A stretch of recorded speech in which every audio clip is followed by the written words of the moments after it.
I'm here at Helmshore Museum down in Rossendale in Lancashire. This is one of the last remaining working mills in the area, and we're going to come and have a look at it today.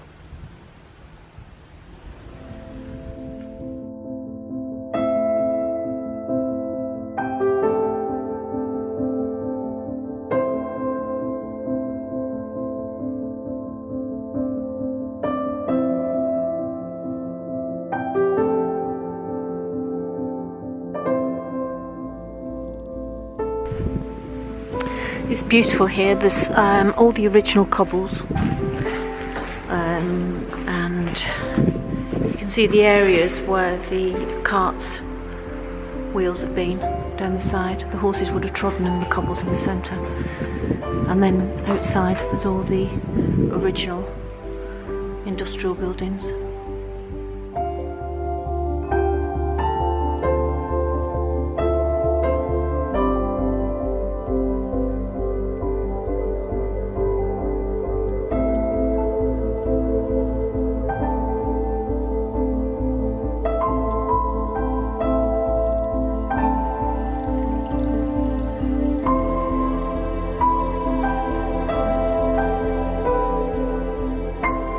What I love about buildings like this is you can actually see where the people have actually worked, where the trolleys have been pushed up and down, the little doors that were hatches have opened and trolleys have come out. All the windows are relevant sizes depending on what sort of work's been going on here.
So the Skutcher would take the cotton waste, mix it all up very, very thoroughly, and then turn it into a really thick sheet that they called a lap. And this was then taken through the heavy rollers and then taken on to the next process further down the line.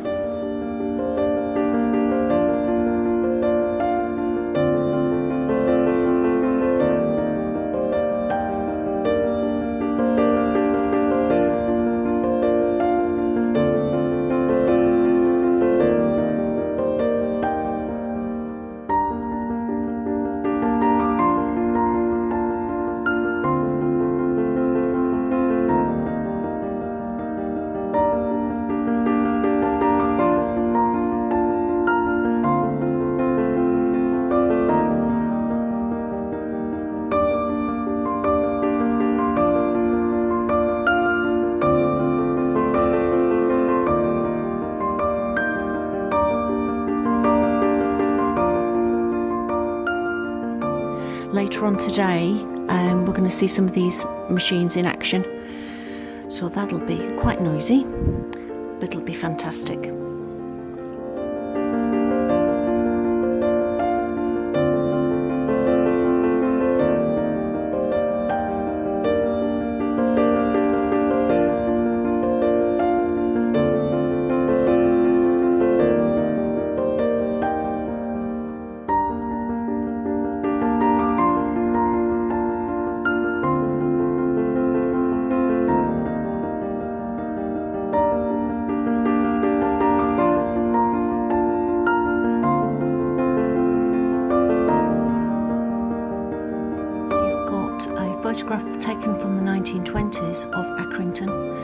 gives you an idea of the scale of manufacture in the area.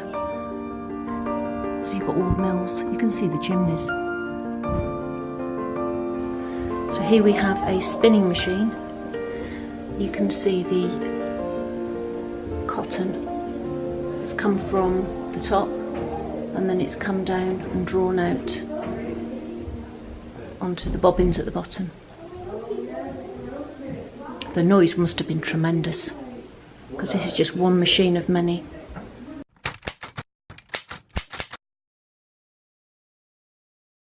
Thank you. Yeah, we are very short staffed today, so we are starting slightly early, so there's not much overlap. Some of us can talk forever. Slightly impinge on the other talk that's happening after this. So, thank you. Welcome to Whittaker Mill. This building was originally constructed in 1820 as a woolen spinning and carding mill, and that was built to feed the middle mill, which is further down the road, with spun yarn, which was also owned by the same owner, William Turner, who built this mill, and incidentally owned the mill at the back, Arnold, which had been built in 1789. This operated as a woolen mill from 1820 all the way through to 1857, until one morning in January it quite mysteriously burnt down. We're not entirely sure why it happened. Some suspect foul play, some suspect it was merely an accident. But whatever happened, the fire started at that end of the mill and very quickly consumed this half. So if you actually look from the car park area, you can actually see that one side of the mill is actually a lot lower than the other, so where all the floors and windows are slightly disjointed. And you can see that this side is the only original part of the 1820 structure that remains. And all this was reconstructed in the 1860s. From the 1860s to the 1920s, it was spinning fine cotton yarns. In the 1920s, it was reconfigured as a cotton condenser spinning mill, which essentially means it's recycling waste cotton. To put it into context, Lancashire produced an awful lot of cotton. 75% of the world's woven cotton goods came out of Lancashire just prior to the First World War. And that's not including any other cotton mills in any other counties, that's just Lancashire. So there's an awful lot of waste, and this is what I mean by waste cotton. I'll pass this round so you can all have a closer look. Essentially, some of the hard waste, which is going to come around now, this is spun yarn, or that's come either from a spinning mill or a weaving shed. Quite hard to break down. And the idea is, we're going to render it down and take it back to that really soft state. And that will take place in this room here. Now, this long corridor, that will be known as the Devil Hole. The Devil Hole, named as such after the machines which occupied it. The 6-cylinder Devil on the left-hand side down there. There used to be 3 of those machines in this room. And they would be operating constantly. And they operate very, very hot. They have big cylinders. If you've not been down to have a look, it's worth having a look at later on. Big cylinders covered in spikes that rotate very, very quickly and chew up this hard waste. Now, it said of the people who worked in this room, if they got through their working lives with all 10 fingers and thumbs intact, then they hadn't worked hard enough. A little bit unfair. Because it was quite a difficult job, because those machines take 8 minutes to shut down. If you take the power off, you switch it off, it takes 8 minutes to come to complete standstill. So, when problems started to occur, people used to start doing shortcuts, and sometimes, that could lead to losing digits, and sometimes worse. So, it was a quite hazardous occupation down here, and that was on the left-hand side. On the right-hand side here, we have the softer waste processing. So you'd have soft waste, which would come out from carding mills. So I'll pass some of this around as well. This is like the more fluffier, nicer stuff. There'd be 2 types of soft waste. There'd be part processed waste from carding mills, and there'd be coma waste, which is essentially raw cotton. Thank you. Coma waste is the most expensive. The soft waste, again, it's not as expensive as coma, but it's a little bit more expensive than the coma waste.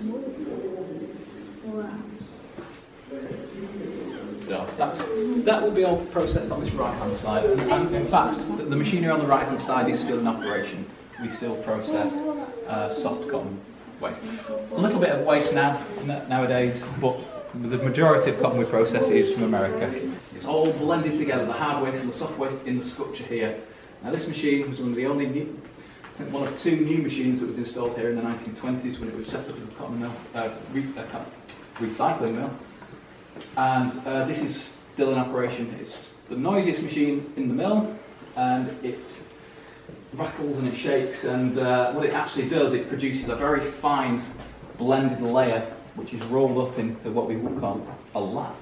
You can see that in that photograph there, and there's one on that photograph behind you there on the wall, being carried into the lift, and that should weigh about 40 pounds. It should be very consistent without any sort of big lumps of either hardware or software. It should all be uniform.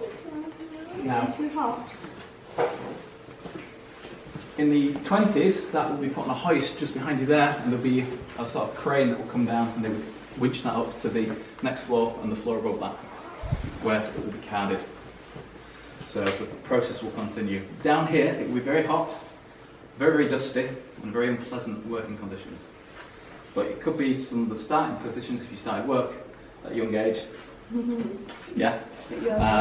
Because up until 100 years ago, let's say 99 years ago, children could work in the mills half-time from the age of 7. Which is good, isn't it? No. And from here, I'd like to take you up to the spinning and carding room. Well, welcome to the spinning and carding floor. This is one of the last original rooms of this type left in existence. There are a few other museums with elements of the machinery in various places, but none like this. This is where people used to come and work on these machines day after day for many, many years. And we do still occasionally get people coming back and tell us that this hasn't changed that much. Because for us to hear, it's also quite amazing that people who lived and worked here can pass on these incredible stories. Now, the person was told who would be working in this, on these bank of machines in the 1920s, was a 14-year-old school leaver. Now, in various mills, it differed boy or girl. In this mill, we're told it was a girl, but it could be either. You can see there's actually not a lot of space between these machines, and you've got 9 of these, which are working, plus a 10th machine at the far end, which you're also responsible for.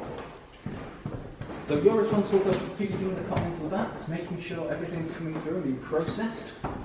Because these big machines are essentially big mechanical hairbrushes.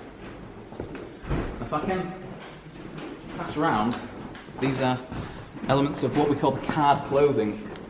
And these are millions and millions of little tiny metal pins which straighten out the jumble of cotton which is coming in at the back. And over here we have one with the hood up. You can see all the different rollers. We've got a large central cylinder surrounded by 7 pairs of rollers and clearers. And the cotton is passed through very fine gaps from one roller to another. Very few, I think there's only one of those rollers that actually touches the central cylinder, and that's the front one, essentially the fancy roller. So if you've got the one with the coarser pins on it, that's the one, and that picks off the cotton from the central cylinder, passes it onto the doffing cylinder. The doffing cylinder, named as such because doffing means to take off, like doffing your cap. The cotton is combed off here by this blade and passed along, and so it's rollered at this end and that end. And out as this, which is sliver if you're from Yorkshire, sliver if you're from Lancashire, rope if you're from Rochdale, and pony if you're from India. The can would fill up the sliver over 25 minutes, and the person in this position would have to carry the can, quite literally. Yeah, so if you've heard the phrase to let your hair down, that came from girls working in the mills, 55-hour weeks. Come Saturday after the last shift, Saturday afternoon, you wash your hair, you wash all the cotton dust out of it, let your hair down, go out and have a good time. Actually now show you one of the... In my time here, we've only ever run 4 of these at once, and that's quite noisy in itself, but imagine 8 or 9 of these going at any one time, combined with everything else, it would be quite a racket.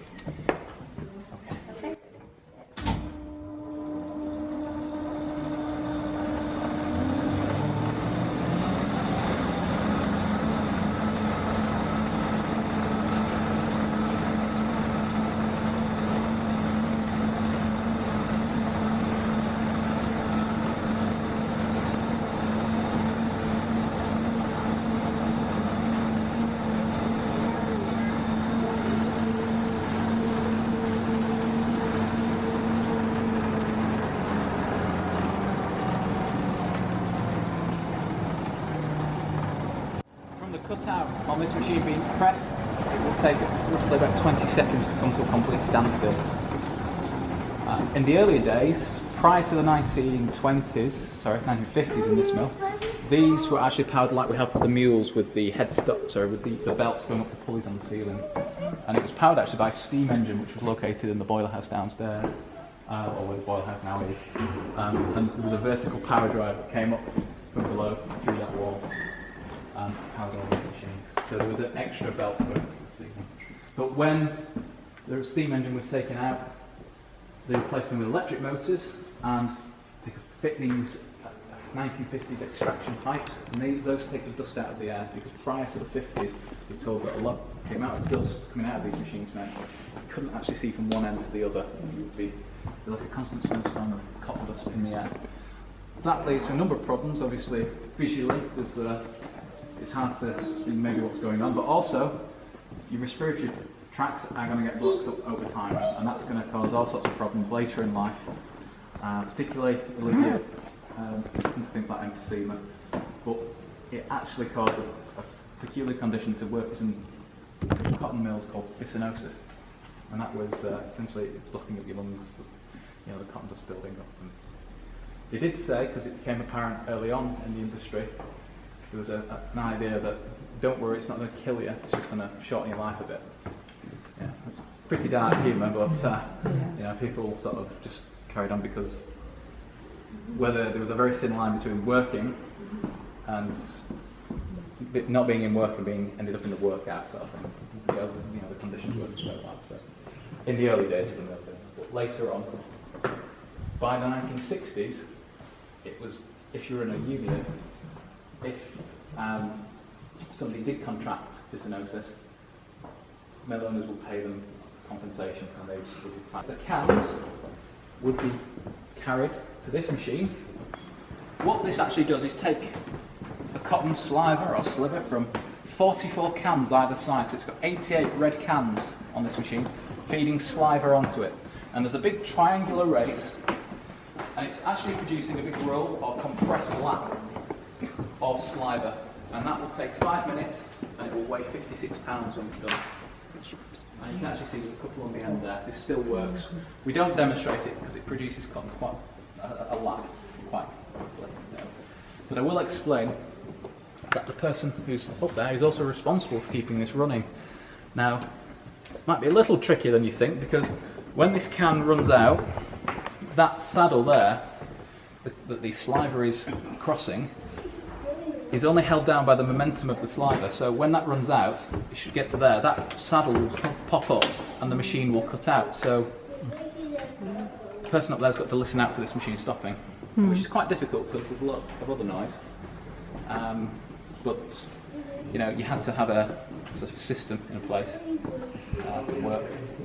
But the idea is, it's very simple to reconnect a new can.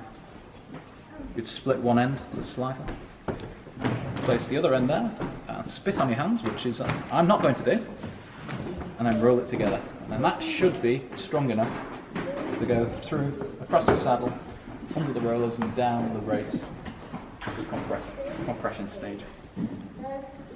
So from here, fortunately for the person in that position, that's the end of their job. Down here, someone else would lift off the lap and place it up here behind these machines, and those ready to be fed into this stage, which is moving on to the finished carding engines. These now, although visually quite similar to the breaker carding engines, at this stage, at the front here, there's something else going on. What it is the cotton's coming off and being broken up into small individual webs, which are then rolled into what we call roving. So there's no twist in it, it's just rolled very gently, and it's wound onto this bobbin. Now, we've got 34 ends coming out of this end, but we have extra pieces on the roller here. Now they're taken away by a vacuum, which Andrew is going to switch on in a moment, and that excess cotton off this end of the roller is going to go back down to the devil hole and be processed. But over this side, it would be two girls in their 20s. We say about 19 or 20 years old, looking after all these machines.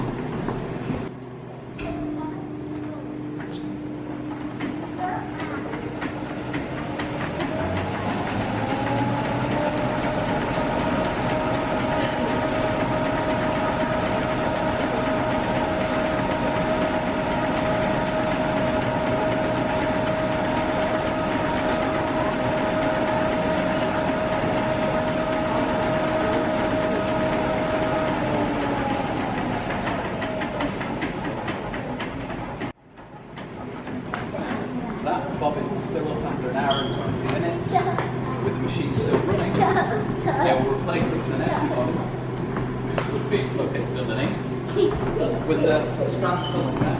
A little bit of a gory story about this machine. If you want to know what the red bar is for, that's essentially to stop you getting your fingers down there, because occasionally we do find that these block up and you lose strands of roving. It still happens now, but we have a modern device. In the Victorian times, people used to just put fingers down there and pull it out. And sometimes you were lucky and sometimes you weren't, but unfortunately, if you've got your hand caught between the two leather aprons, it will de-glove you, taking the skin of your hand and your arm. To avoid that, these red bars were put on, and they came up with things like this, which is the centrifugal gun. So you can pick up bits of cotton from here. That bobbin can be taken across to the spinning mule where the twist will be put into it. In the 20s, originally they had fitted a monorail system. Now we've still got the two strands over there, but originally there was one here that was taken out, I think, at the place in the museum. If you like to come this way, you'll notice that the bobbins of roving have been placed on the top of the mule here. Now we have a roller that can move, and the strands of roving come down through these rollers and onto what we would call a cotton. Now these may have different names, though. We know that they have different names in different towns. The cotton industry, things were spread through different. So in this mill it would be known as a cot. In other places it would be known as a bobbin or a perm. But in this place it was known as a cot when it was full and a perm when it was empty. And that actually sits on a spindle. Well, visually it's just a metal spike, but it's called a spindle, and that will rotate very, very quickly, about 600 revolutions a minute, as the carriage moves out. And you'll notice when the carriage does move out, all these will be spinning very quickly, and these will be like quivering. And that's the cotton being twisted. So the roving's been rolled and then twisted onto that. Now, this roll would have been occupied by men from about the middle of the Victorian period, essentially when it became unionised. Prior to unionisation, this was a very mixed gender roles. We had men and women working on the older hand mules, but I'll hand out some photographs from a turn of the 1900s. I'd like to pass them around for everyone. Thank you. And then during the First World War, because of the enthusiasm to join up, they lost quite a lot of labour. People signed up to the army, the military in general. The women were brought back to work. It was a very well paid job actually, working on a spinning mule. You'll see there's a photograph going around and there's three men, well I say men, there's a man in the centre, there's a teenager, I think on his left, quite tall, and on the right hand side there's a boy who's a primary school child. Now the spinner is the paid operator, he's the only person there that's paid by the mill owner to operate this machine, and he's paid on piecework, so he's paid on the amounts he's producing. The big piece of the teenager, he's learning the trade of becoming a spinner, and he's actually paid by the spinner himself. The spinners were generally earning such a good wage. Some mill owners actually decided not to pay the spinner's assistants. The little piecer, whose job it was to essentially repair all these pieces of yarn as they broke, he wasn't getting paid at all. He was a half-timer. And the half-timers spent half a day in school, half a day in the mill. From 7 years old up until about 14 when you left. And their wages essentially were learning a trade that would lead to a very comparatively well-paid job or career. Now, it was quite hard work. You might have thought that was hard, and it was, carrying the cans up there. This, on the bigger versions of these machines, you're walking up to 20 miles a day because you're following this carriage in and out. And this is moving in and out as well. You may have to be looking after both sides, so you're doing a lot of walking. And essentially, every 2 hours, because you're working on piecework, these all have to be taken off very, very quickly. They will fill up, and in the photograph you'll see one man's got an armful of full cops in the centre. And what they're doing there is actually duffing the mule. So duffing the mule is essentially like The doffing cylinder means the mule have to take off all these full cops of yarn. So they doff it very, very quickly, under 14 minutes, from stopping the machine to starting it. And you have 714 of those on this machine. On the bigger ones, you're looking up to just short of 2,000 on the bigger mules. We do have one of these upstairs, which is dismantled. The reason it's not assembled is that we can actually only fit just less than half of it in this room. You need a mill twice the size to actually fit the entire machine. And there were mills around places like Bolton and Oldham, 10 times the size, 7 stories, just filled with mules. One of my colleagues has worked out that in the 20s, working 12-hour days, this mill was producing about 100,000 miles of yarn a week. So that's 8 mules, 4 upstairs, 4 down here. So 100,000 miles of yarn. So that's enough to go around the world 4 times a week.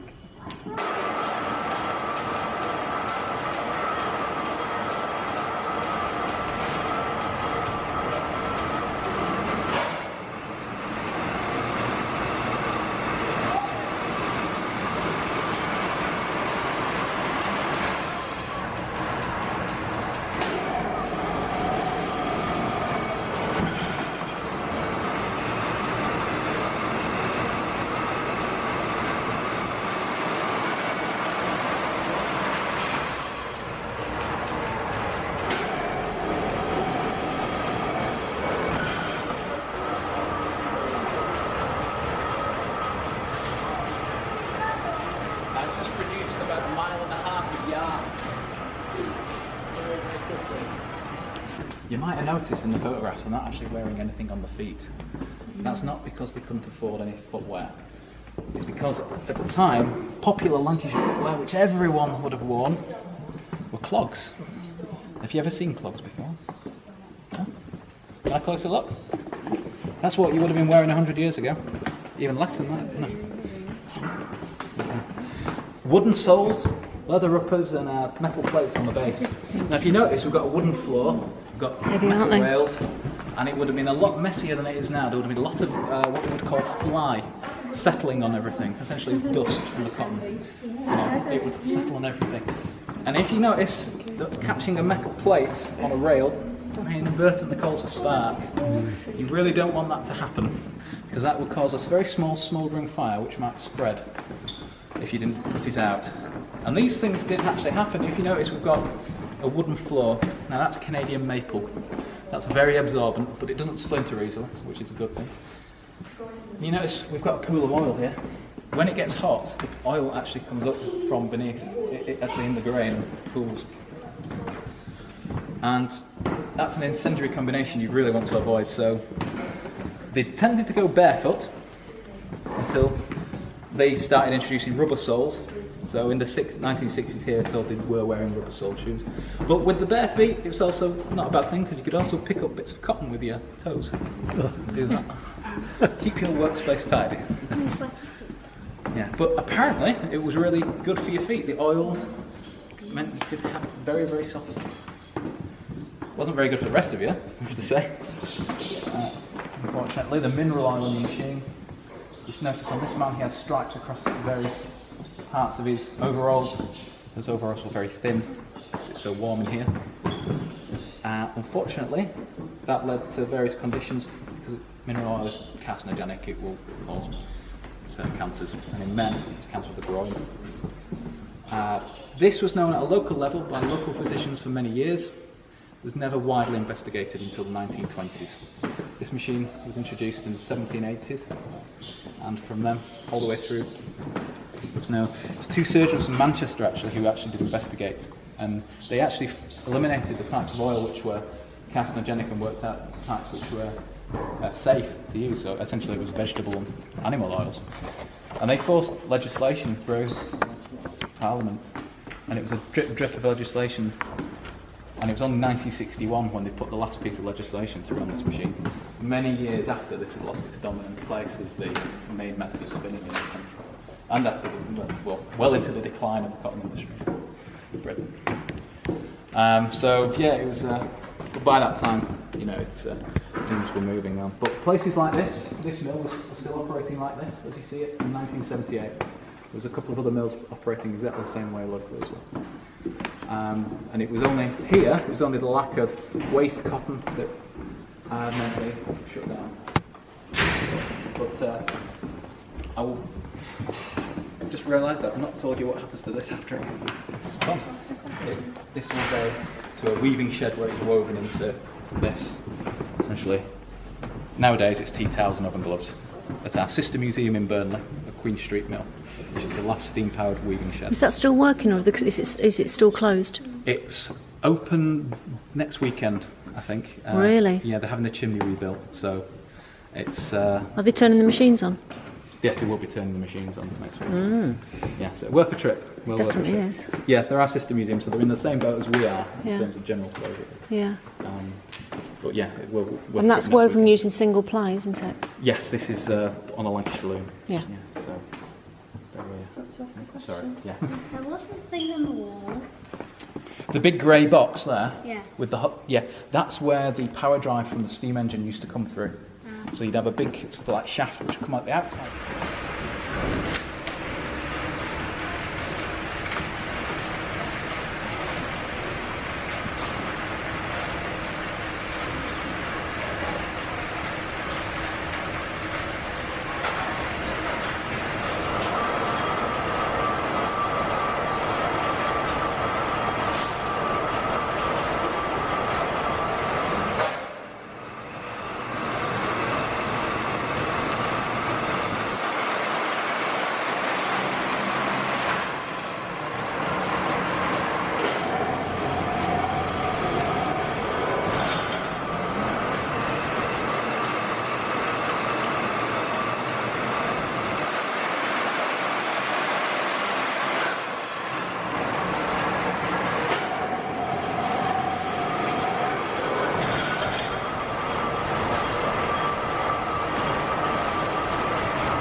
This building originally opened in 1789 and it worked all the way through till 1967 as a woolen fulling mill. Now, if you're not familiar with fulling, essentially it's a controlled shrinkage of the cloth. It means that cloth would come into the mill looking like this. Then have a look, take a look, and put it on top. It's like sacking material. It's not great, but it means that the process in this room would leave it looking like that. Yeah. Essentially, it's just been shrunk, and it's been hammered by these big stocks here, and it's like that. Friction has shrunken it down. Now,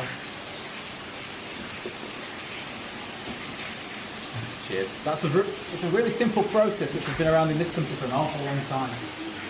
I believe the first known mills of this type in this country dates from about 1200. The waterwheel that powered the machine here, that was fitted in 1850. It replaced two smaller wheels that were either side of the room. That worked as it was the last commercially operating waterwheel in the country, and it stopped in 1955. Because there's been some damage to the wheels, the family who owned the mill at that point replaced it with a second-hand electric motor, which wasn't as powerful as the wheel itself. The wheel itself weighs 20 tons, and it's got compartments along the side of the wheel, known as buckets, and there's 50 of those, and they hold 70 gallons of water each. And as they fill up at the back, it's the weight of those filling up that moves the wheel around. It isn't moving for some reason today. I think technicians are coming to the flaps. Essentially, they've just got a big flap to be open to reduce the flow. So the more it's open, for more water and to fly around. It was restored a few years ago, about 4 years ago now. It cost about £90,000 to put new wooden spokes in the centre and a few other things. But we are looking at trying using it again and reconnecting it to all the machinery. At the moment this one runs, but I'm afraid I can't demonstrate this for you. The Victorians thought they could go one better from these fulling stocks and introduced the milling machines, which process the cloth a lot quicker. And a slightly different process, and actually instead of soaking the cloth beforehand to remove the lanolin, they would actually remove it in the processing here. So you'd be sending the cloth through these rollers at high speed, so into these holes through those rollers, and you'd be adding chemicals through that top box, like soda ash solution and fuller's earth, and a lot of soap and a lot more water, but very, very little lamp, because it's quantity over quality, I think it's fair to say, in this process. It has its supporters though. Apparently people who use this said it had a greater control over the amount of fulling on the cloth than he did with the fulling stocks by using the milling machine. So these were only adopted here during the First World War, but that one's actually dated 1917. I think they must have done that for military orders. But the superior cloth comes from the fulling stocks. That consistently produces very, very good cloth. And they actually produced some cloth by the original methods in about 1989, the anniversary of the mill opening, and it's upstairs.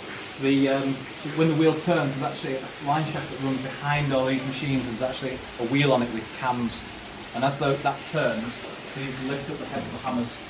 So it's a very simple process, so almost continuous. It's very, very noisy. Sorry, I should have said that before. End up being a bit disjointed. From here, the cloth will be taken out of both of these processes and taken through to the next room where it will be washed, and all the pollutants would have been removed from the cloth. But, it's not too bad in here today. Normally it's a lot colder with the flow of water. Apparently the lowest recorded temperature in this area has been about -14. I think that was in the 1960s. 1963 there was a bad winter.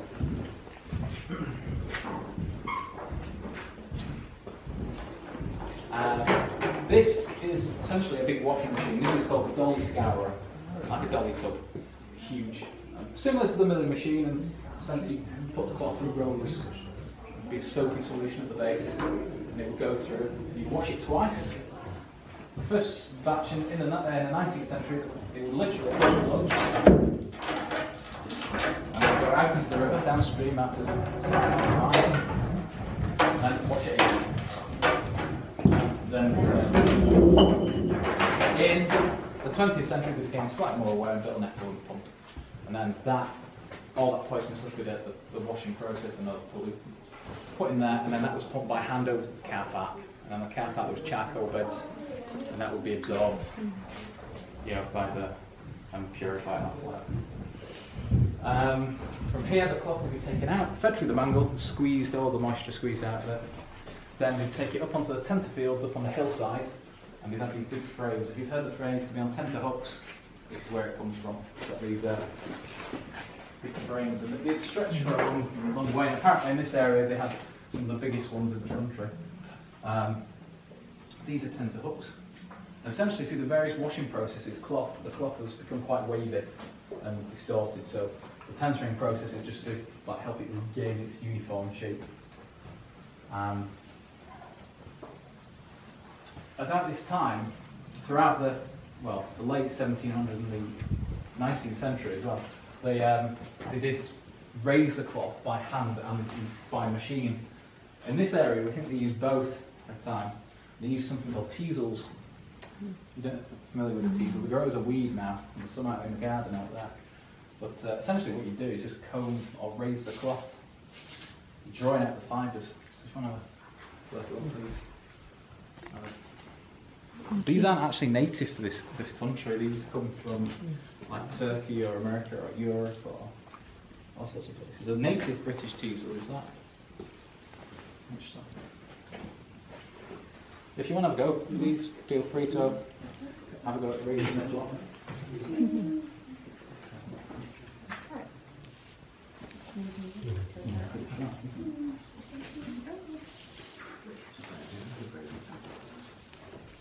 So what they do is draw out the fibres, do one side for about, for example, 3 hours, and then do the reverse side for half that amount of time.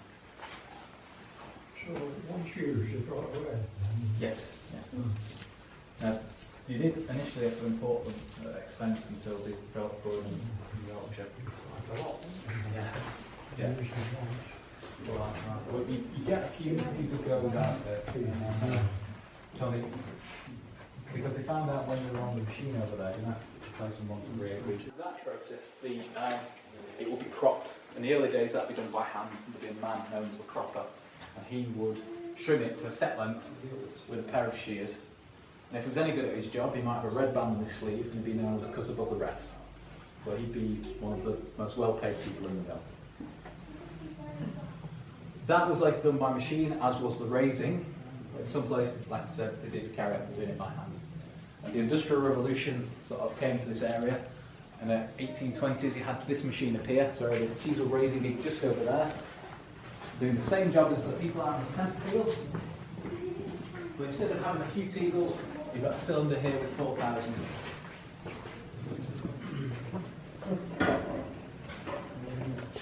And that machine doesn't need pay, it doesn't need to rest. It can run 24 hours a day, and you only have to have one person operate with 2 of them.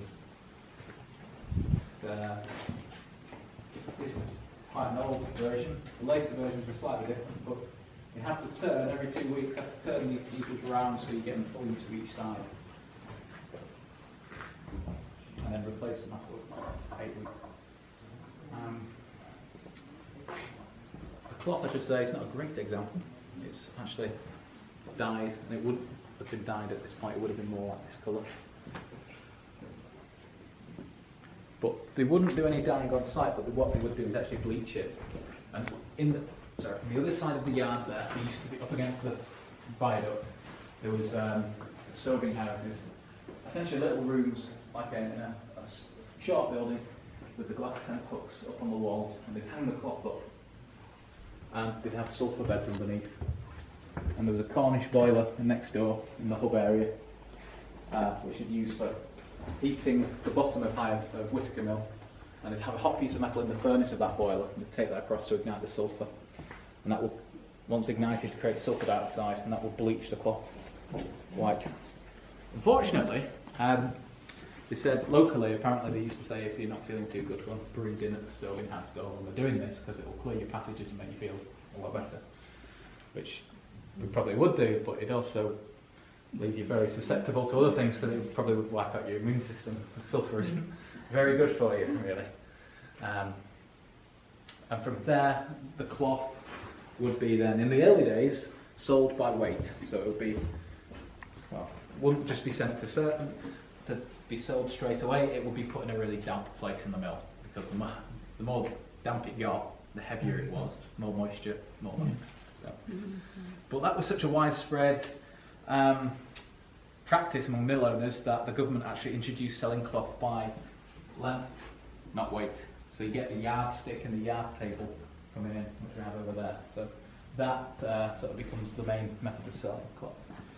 I should say also a lot of mill owners in this area, well, all over the country, once they made the money, they knew how to keep it, because William Turner, who built this mill, well, his family built it in 1789 and he ran it up until 1852. He apparently used to pay some of his workers in the pub on a Friday. The pub that he'd built and named after himself, obviously, and he owned. Obviously, once those wages are handed out, they can't trickle in back in the form of drinks and whatever being bought. But Turner himself, he's responsible for the reason Helmshore is here. He started with this mill, and he built workers' housing, and he built another mill, and this mill. He bought another mill, rented another. Then he had the gasworks on the car park here. He built the shop, the pub, He was a director of the railway. He paid £84 for the church to be built, and that was a build it quick because I'm not going to be here much longer, and I want to be first in the graveyard price. What else was he? Oh, he was also the local judge as well. So he had a lot of power in this area, and he, you know, some might say that as being unfair, but it's sort of the way it evolved. And when he actually died in 1852, a lot of the places that he'd run just went, because they weren't passed on to his family, they were sold off. There was an exodus from Helmshore, and it became a ghost village for a few years. Hundreds of people left and didn't come back.